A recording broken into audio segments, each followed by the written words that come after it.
Welcome to this lecture. We will see another type of antenna, wire antenna called folded dipole.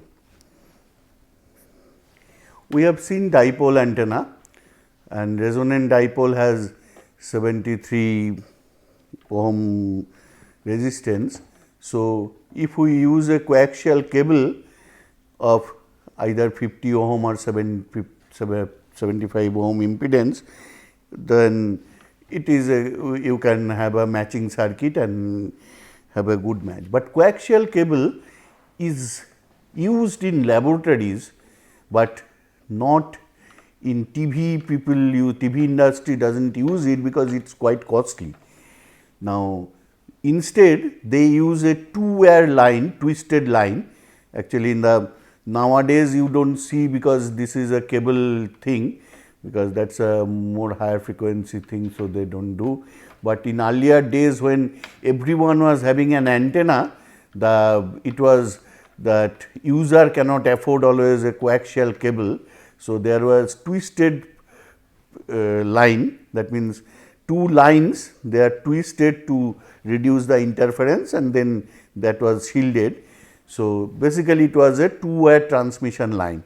Now, two-wire transmission line, if you want to make a 50 ohm or 75 ohm or even 100 ohm impedance, then the gaps are so narrow that it is difficult to fabricate with normal thing.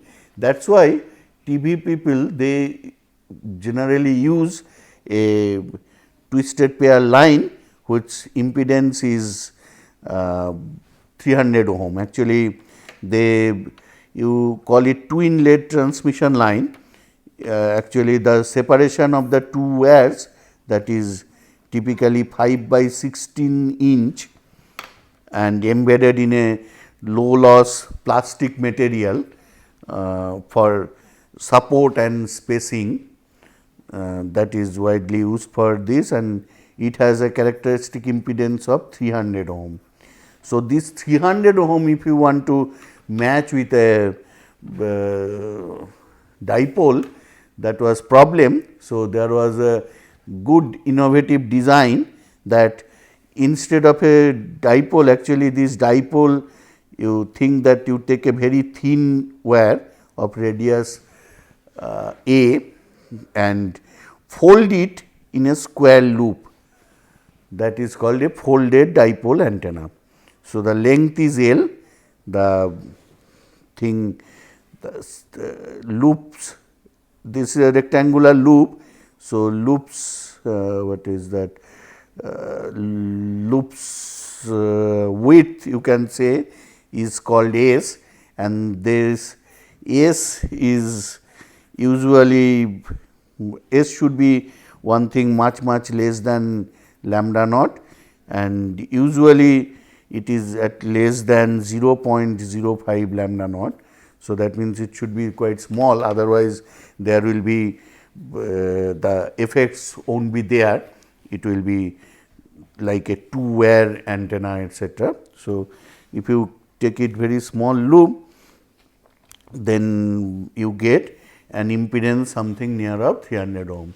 Now, we will see how that thing happens. Actually, here you see what we are doing, that definitely this is a dipole, but here again we are making it as a transmission line of things.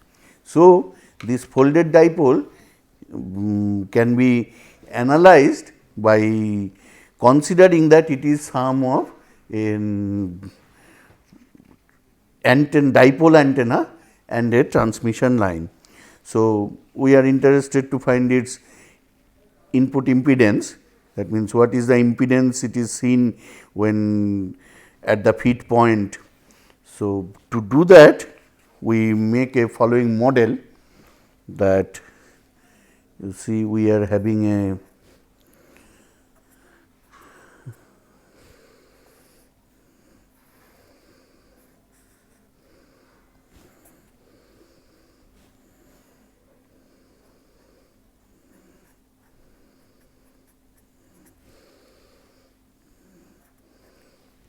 so, this is the original folded dipole.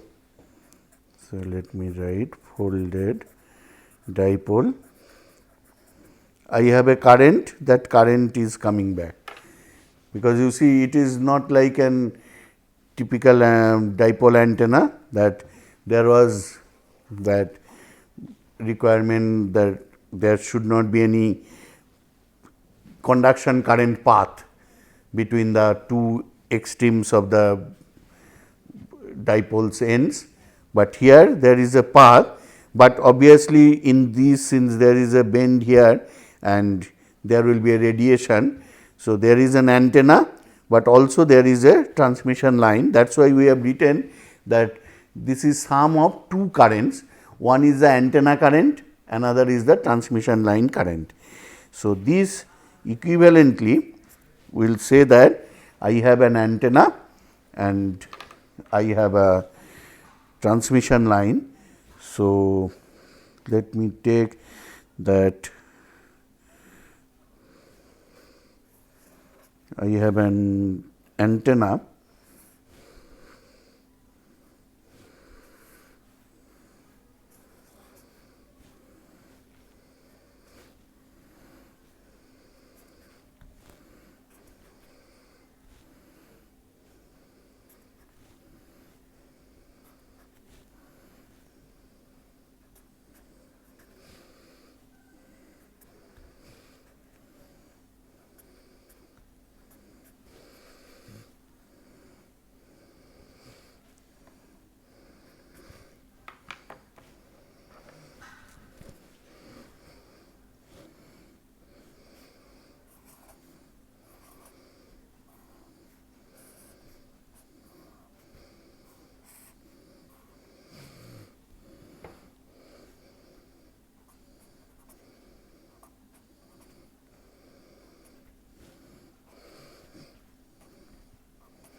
So, you see I have broken this, I have a total voltage V, here you see I have broken it V by 2 here and V by 2 here, but here you see that these two total V, that is driving, this is plus, this is plus, this is minus, this is minus. So, total driving voltage at the center, if they are at equipotential, is V, and here there are these are opposite. So, if I connect, or you can say that actually in this end there is no voltage source. So, this end and this end you see these two pluses V, and this plus this makes it 0. So, these are equivalent structures. Now, current flowing, let me call that this is my I 1 and this is my I 2. So, if I have this source, this one also will be I 1. Similarly, this one also is I 1, this is also I 1, this is I 2, and due to this I 2. So, you can now identify that this is the antenna mode. So, this is antenna mode, because I have differential currents you see in the two poles, and this is my transmission mode, transmission line mode. So, we call it transmission line mode. So, these two structures are equivalent. So, I can say that total impedance that I will see here will be sum of these. Now, why I am saying this? Because these two structures will give me two different impedances.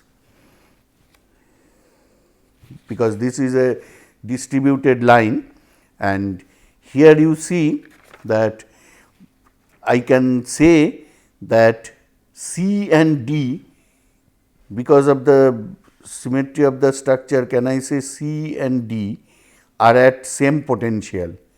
Also G and H are the same potential. So, instead of this,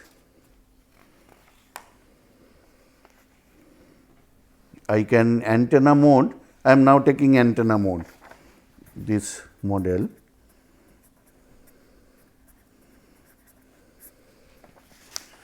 So, this model I can easily connect these two. So, that means the structure becomes this, I do connect here, similarly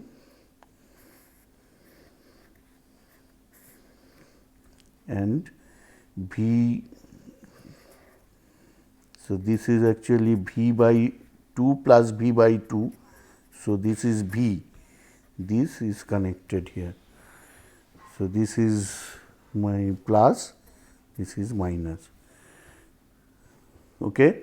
And since this is thin, I can say this is one pole, this is another pole of a antenna, dipole. And what is the current? So, here it was going I1, here also it is going I1. So, what is the total current? I can now draw it as an antenna, that total current is 2 I1 here, voltage source of V,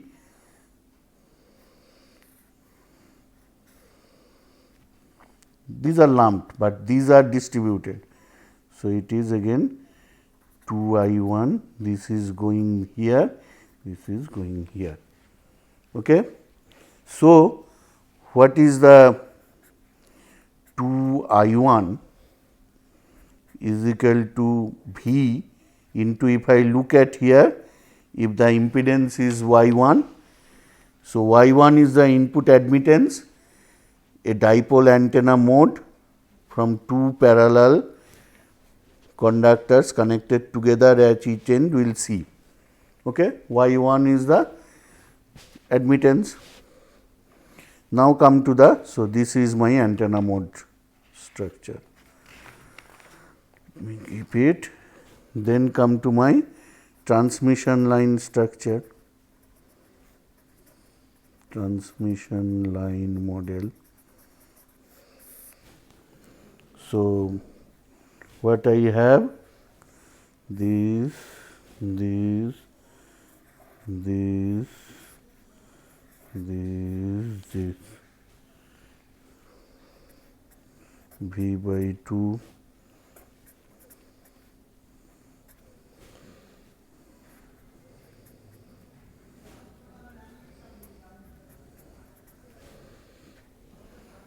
so what is this? That the total length is L. So, what will be I2 will be how much voltage each one is seeing. You see this line. So, this is V by 2 and it will be Y2. Can I write this? Now, what is this Y2? For a transmission line, so I can write is equal to V by 2 1 by Z2, where Z2 is the input impedance seen from this point. Now, what is Z2? Can I write, if Z0 is the characteristic impedance of this transmission line, then Z0 ZL plus J Z0 10 K0 L. Actually, L will confuse because I have taken L, or let me say that actually here the length is L by 2. This is a shorted line. I am doing that. So, I can put, I am putting K0 L by 2 divided by Z0 plus j ZL 10 K naught L by 2. Okay. So, here this is shorted here. So, ZL is equal to 0. If we put that, what will be the value? J Z naught 10 K naught L by 2. Okay. So, if I put this value here, so I will get I2 is equal to V into minus j y naught by 2 cot K naught L by 2. Please check. So, what will be I2 by V is minus j y naught by 2 cot K naught L by 2. So, what is the input impedance of the folded dipole? It will be sum of these, the admittance seen as a superposition of these two currents. So, I can say Y in of the folded dipole is I1 plus I2 by V, and that is equal to what is the I1 by V of this Y1 I1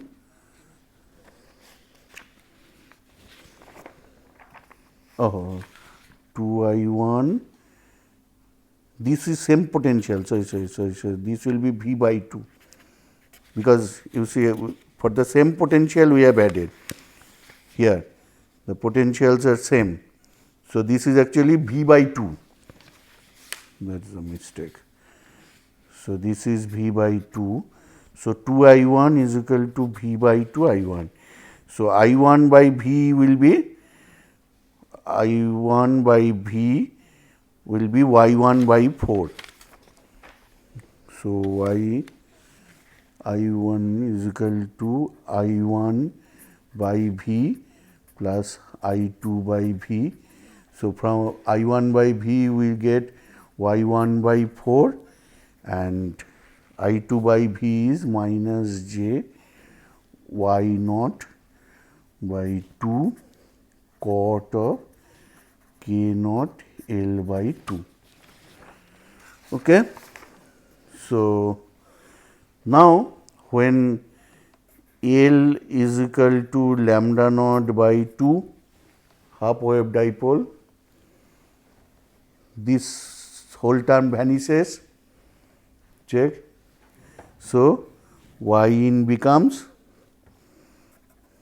for lambda by 2 dipole, this is Y1 by 4. So, what is the impedance Z in? 4 into Z1. That means, that time it is a dipole. Dipole has a impedance of or resistance of 73 ohm. It also has a resonant dipole also has a reactive part 42.5 ohm. So, both will be multiplied by 4. So, 73 into 4 is 292. So, it can be matched to a 300 ohm transmission line. Okay. So, now if you cannot make it resonant, because we have seen that actually at L is equal to lambda by 2 there is a 42.5 ohm resistance. So, always it is not good to exactly make it that.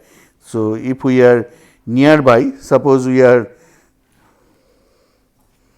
so first thing is we can make a Z antenna of 292.5 ohm, which is 73 into 4, that comes there. Now, if we are off resonance, that means generally we make that L is equal to, instead of 0.5 lambda naught, 0.48 lambda naught, so that it is fully resonant. Now, so at off resonance, this Y1 will be G1 plus JB1. Now, for K naught L by 2 less than pi by 2, this B1 is positive.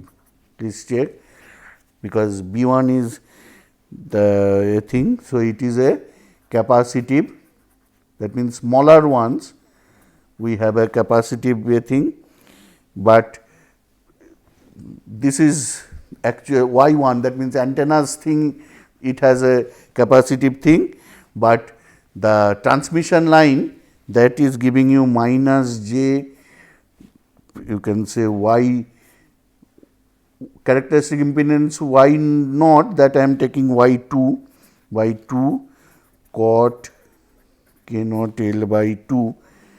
This is negative, that means inductive for this condition. So, these two compensates each other, that means whatever antenna's capacitive part, that is cancelled by inductive thing. That is a beautiful thing.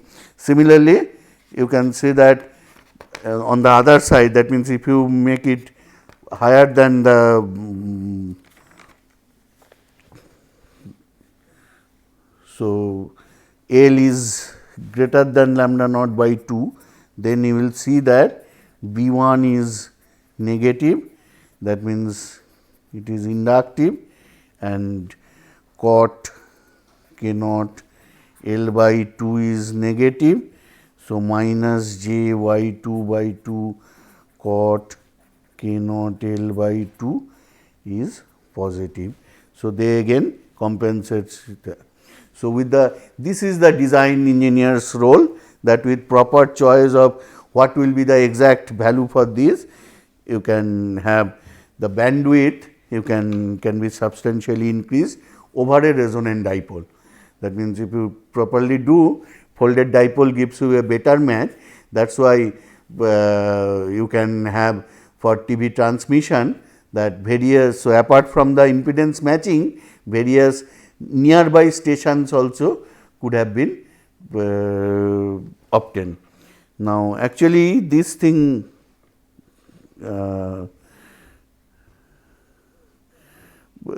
actually this by varying the ratio of these conductor diameters to actually that formula, that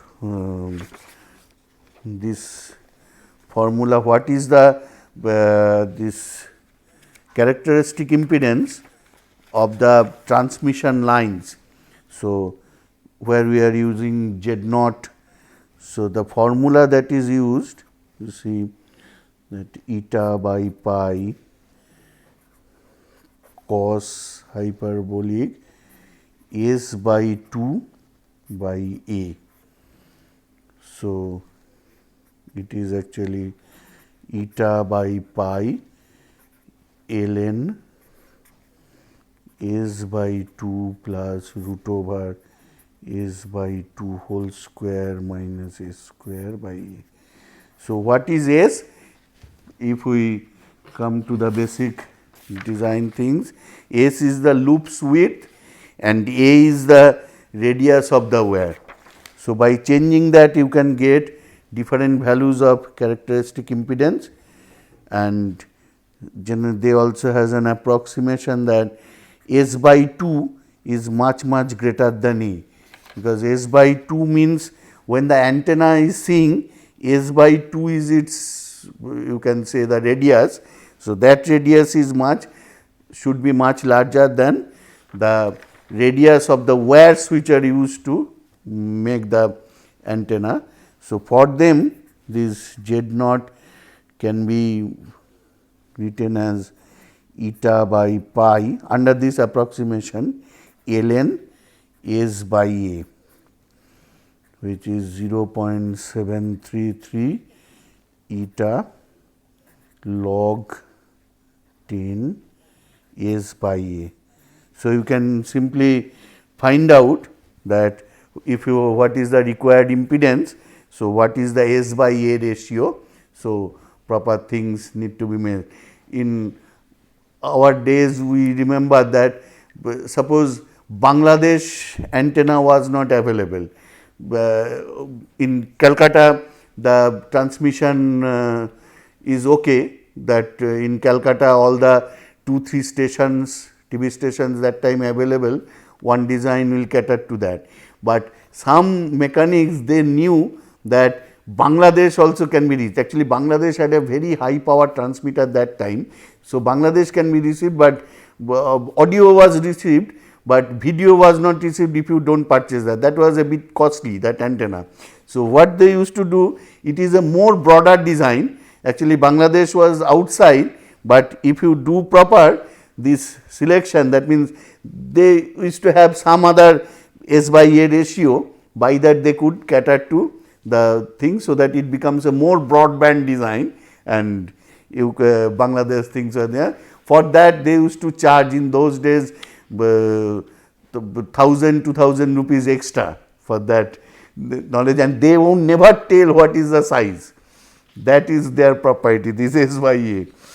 Okay. So, this thing, and another thing actually you can go on doing this, that suppose instead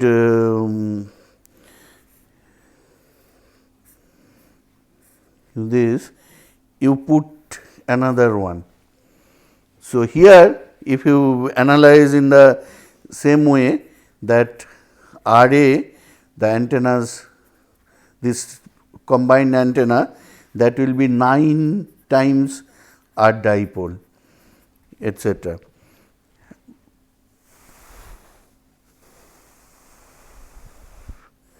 In an array, we will see later when we will see array antenna, the mutual coupling between the antenna elements, they decrease the input impedance, but folded dipoles higher impedance is helpful that time. So, actually you will see that if you have array antenna means what, this is not an array antenna, please remember, because here I am driving only one.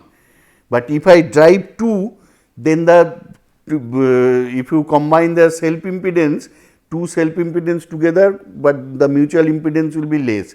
So, to put that impedance up, you need some non-driven impedance things like this. Actually, this is also a non-driven things.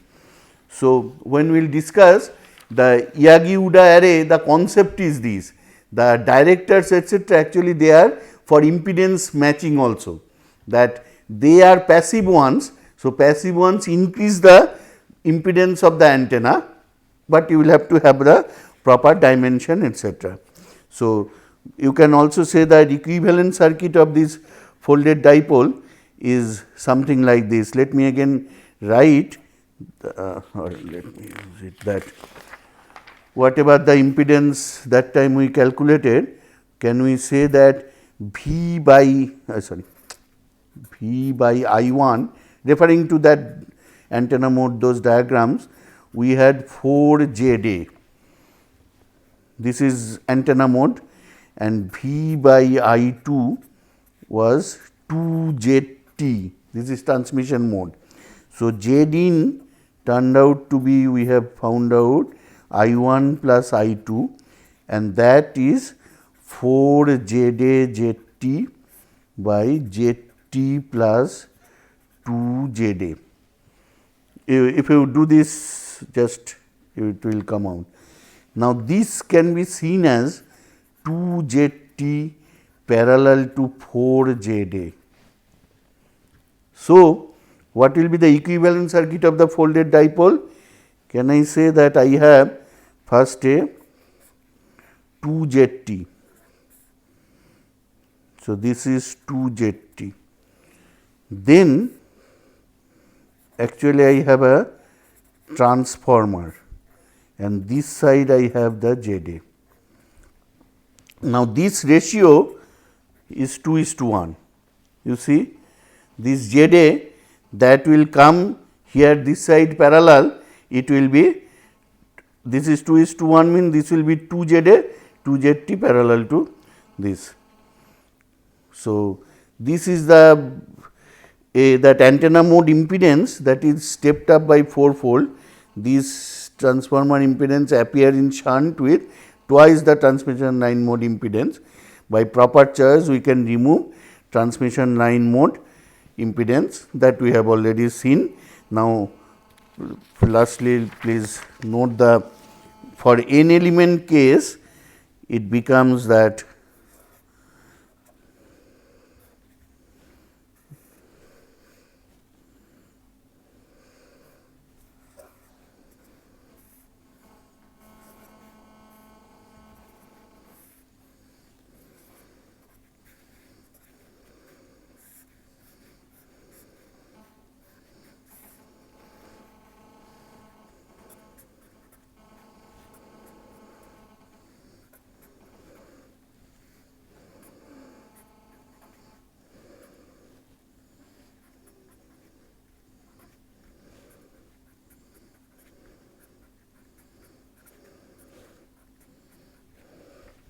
so voltage across first conductor, we can write V by N will be N is equal to 1 to N I N J 1 N.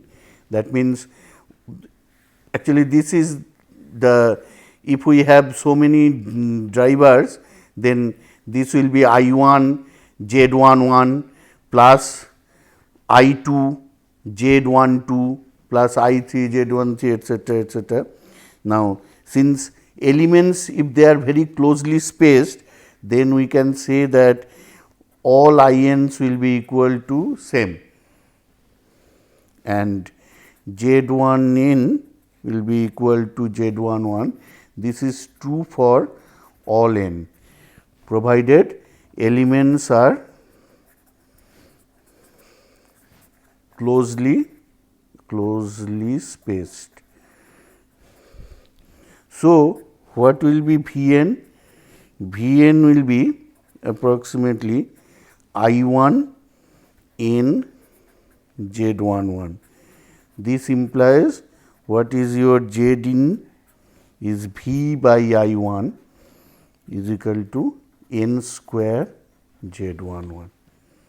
Actually, this is the idea, that it becomes a n square factor. Okay.